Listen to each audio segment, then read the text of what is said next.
कि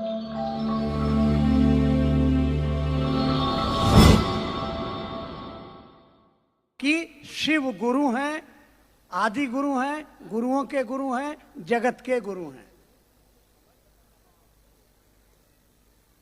उनके बहुत सारे रूपों की चर्चा हुई, लेकिन जो सबसे सुंदरतम स्वरूप उनका था ज्ञानदाता स्वरूप, जिसको कहा गया सदाशिव, दक्षिणामूर्ति और पंचानन।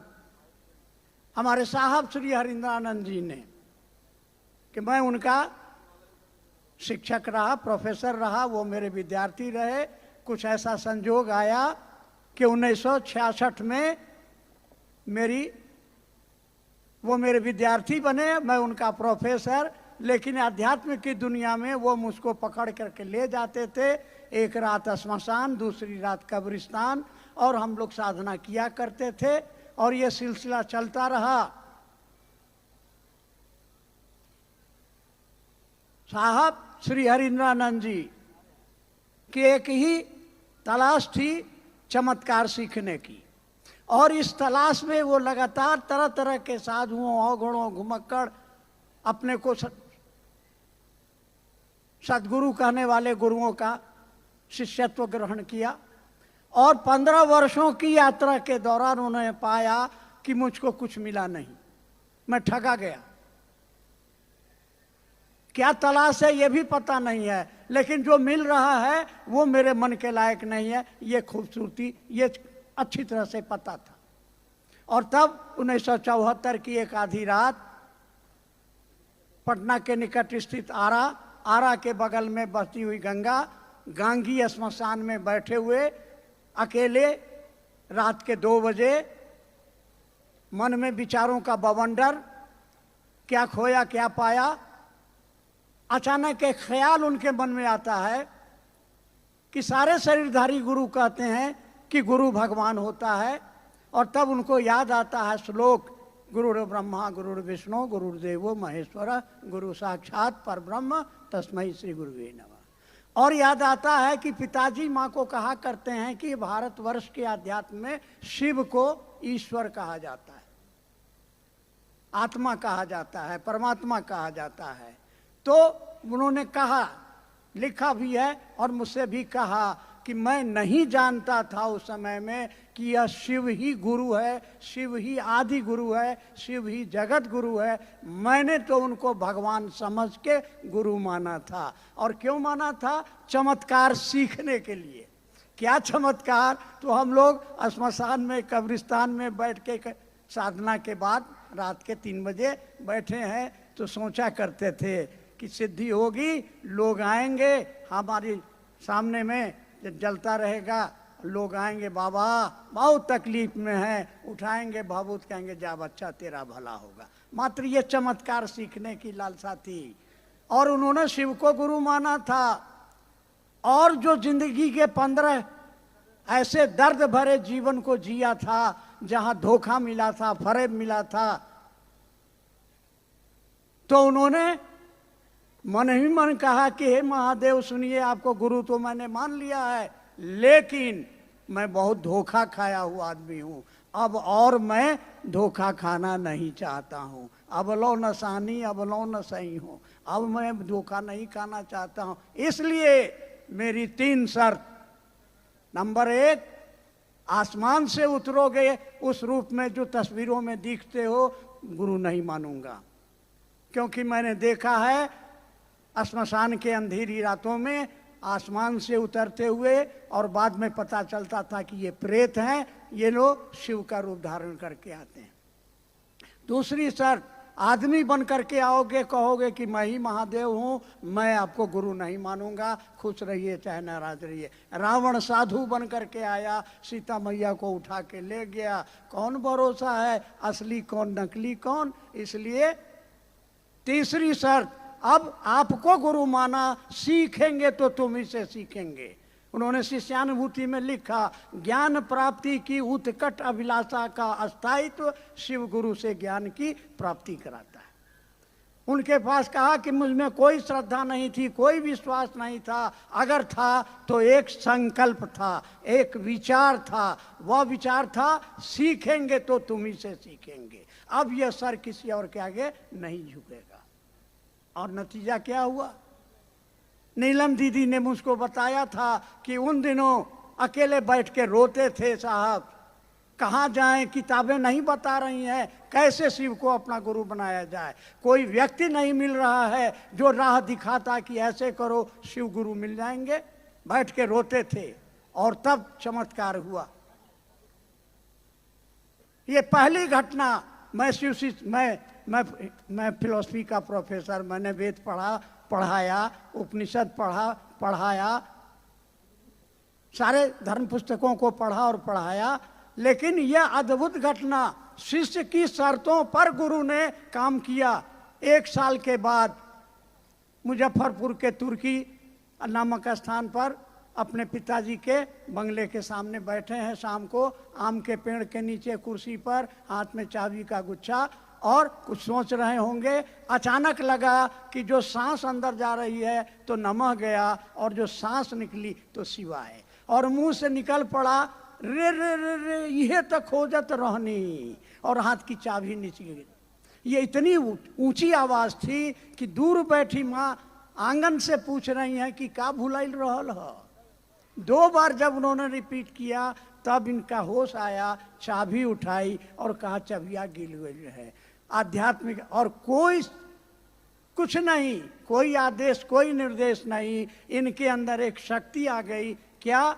ये किसी के बारे में दुख सुनते, दुखड़ा सुनते, सोच लेते और उसका दुख दूर हो जाता।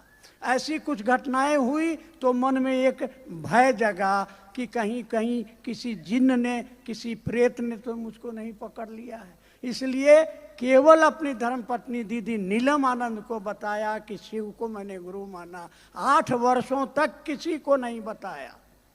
8 वर्ष के बाद जब मधेपुरा मजिस्ट्रेट बन के गए तो बचपन के साथी जो श्मशान में साधना करते थे आए, पूछने पर उन लोगों ने कहा कि हम लोग अभी भी साधना श्मशान में करते हैं। साहब ने कहा रे क्या मसान साधते हो, महादेव गुरु हैं, महादेव को गुरु बनाओ। तो उत्तर मिला, हाकिम जानै छियै महादेव गुरु छथिन। इनको आश्चर्य हुआ कि जिस राज को मैंने सीने में दबा के रखा था इनको कैसे मालूम हुआ। पूछने पर कहा कि तो किताबों में लिखा है, लाइब्रेरी से लाला के किताबें रखी। कुछ और घटनाएं घटी। एक ने चैलेंज कर दिया कि चलिए मंदिर में प्रसाद चढ़ाइए, अगर महादेव प्रसाद खा लेंगे तो हम आपकी बात मानेंगे। और वो गए, 50 रसगुल्ले लेकर के गए थाल में। वो हम लोग गए थे, बरखा दी और अनुभव नीनू सब लोग गए थे। वो पंडा जी अभी जीवित हैं, उन्होंने गिन के रखा मिठाई को और साहब लेके गए। वो वर्षों जिसने श्मशान की साधना की नहीं जानते कि ये आवाहन क्या है, क्या करने से महादेव आएंगे, प्रसाद खाएंगे। वहाँ जाके क्या कहा, बुढ़ो इज्जत रखी हो, धीरे से कहा, फुसफुसा के कहा और रख के बाहर आ गए। पट बंद कर दिया गया। अचानक बिजली गुल हो गई। कुछ देर के बाद बस पट खुला, बिजली भी आ गई।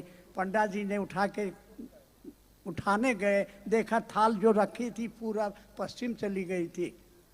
और उन्होंने देखा कि 15 रसगुल्ले गायब थे और बाकी को किसी ने ब्लेड से काट दिया था। सबको इकट्ठा करके इनको दे दिया गया। ये बैठ गए गाड़ी में, कार में बैठ गए। पंडा जी हाथ जोड़े कि हमको भी प्रसाद। बहुत आग्रह निग्रह। साहब ने कहा आप लोग तो बताते हैं कि महादेव पर चढ़ा हुआ प्रसाद नहीं खाना चाहिए, दरिद्र हो जाओगे। पंडा जी ने कहा कि जी हम लोगों को माफ़ करिए, प्रसाद तो चाहिए ही चाहिए। नीलम दीदी ने कहने पर साहब ने प्रसाद दे दिया और तब से आज 40 साल हो गए प्रसाद खा रहे हैं, आज तक कोई दरिद्र नहीं हुआ। और तीसरी घटना हुई आपके बेगूसराय में। साहब, एक मजिस्ट्रेट साहब के घर पर ठहरे, रात के समय गपशप हुआ। सुबह रहतोगी साहब, मजिस्ट्रेट साहब भगवती के उपासक, 4 बजे भोर में उठ के अपना घंटी उंटी बजाने लगे। साहब की भी नींद टूट गई, वो बरामदे में बैठ गए। सन्नाटा चारों ओर, कुछ लोग सड़क पर घूम रहे थे, सूरज निकलने को था। एक आदमी पूजा में व्यस्त और एक आदमी कुर्सी पर बैठा हुआ देख रहा है। मन में एक आवाज गूंजी जिसको आकाशवाणी कहते हैं, तुम जो करते हो कहते नहीं हो। और ये आवाज देते हैं कि मैं जो करता हूं वही कहता हूं। आवाज आती है, असत्य बोलते हो। असत्य और झूठ 2 अलग अलग शब्द हैं, जो बाद में साहब ने कहा कि मुझको मारे मेरे महादेव ने मुझको समझाया। 2 और 2 5 होता है। एक बच्चे ने कहा असत्य बोल रहा है। आपकी जेब में 100 रुपया है, कोई मांग रहा है कि मेरा बेटा बीमार है, हमको 50 रुपया दीजिए। आप कह रहे हैं मेरे पास पैसे नहीं है, आप झूठ बोल रहे हैं। साहब ने उत्तर दिया कि मैं झूठ नहीं बोलता, मेरी झूठ बोलने की आदत नहीं।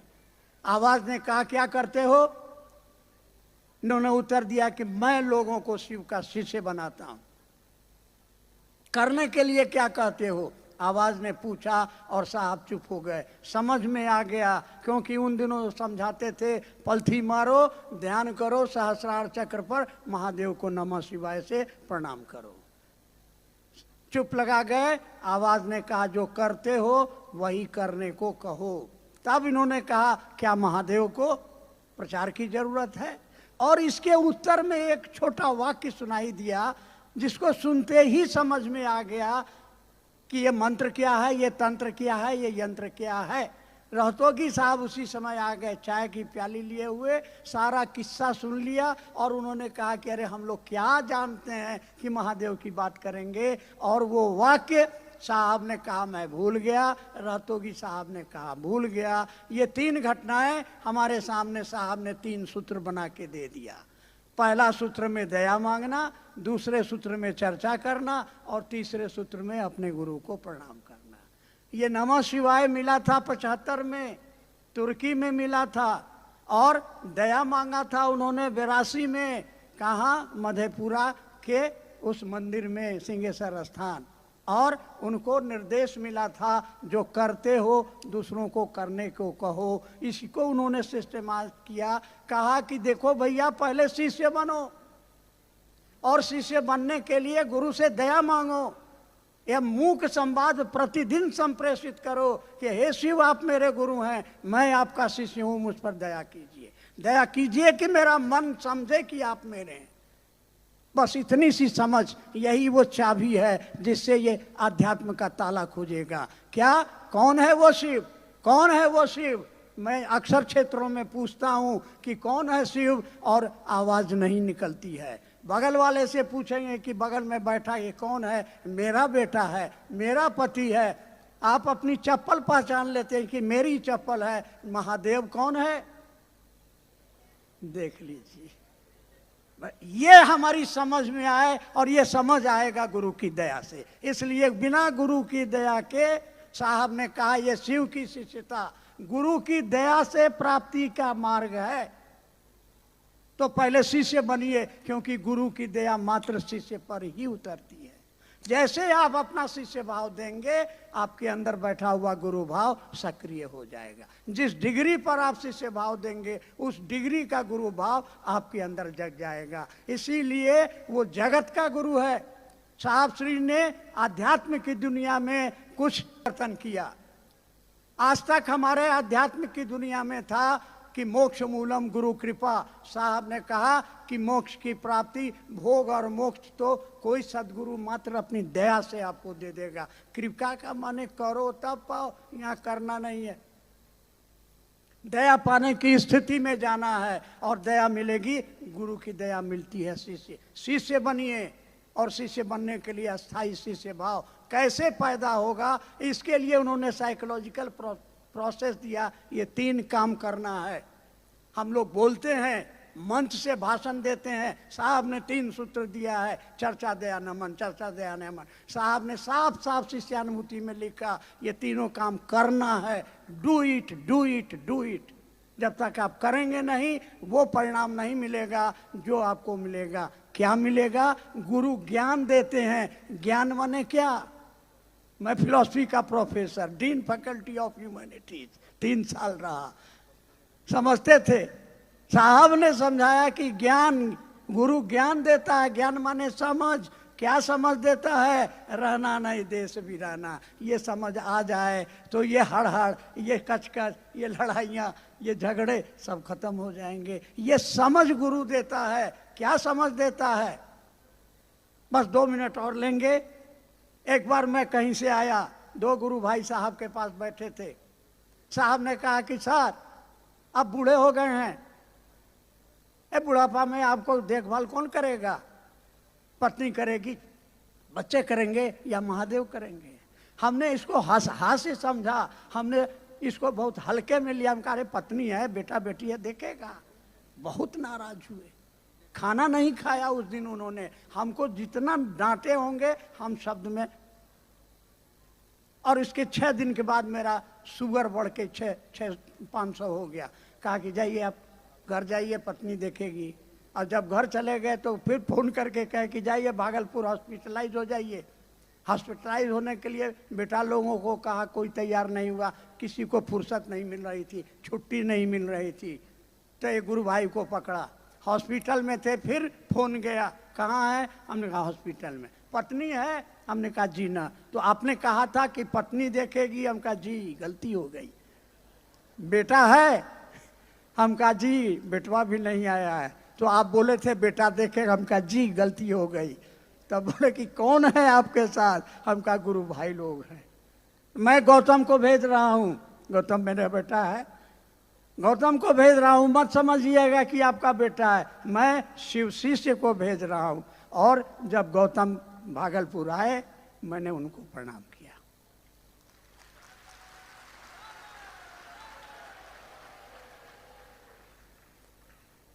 तो ऐसे हमारे साहब थे। उन्होंने, आप और हम 2 बात याद रखिएगा जो साहब हमेशा कहते थे। पहला, मैं और मेरा महादेव जिंदाबाद, फिक्र नॉट, मिजाज चोरी करे मिजाज। आप न सर झुका के जियो, न मुंह छिपा के जियो। गमों का दौर भी आए तो मुस्कुरा के जियो।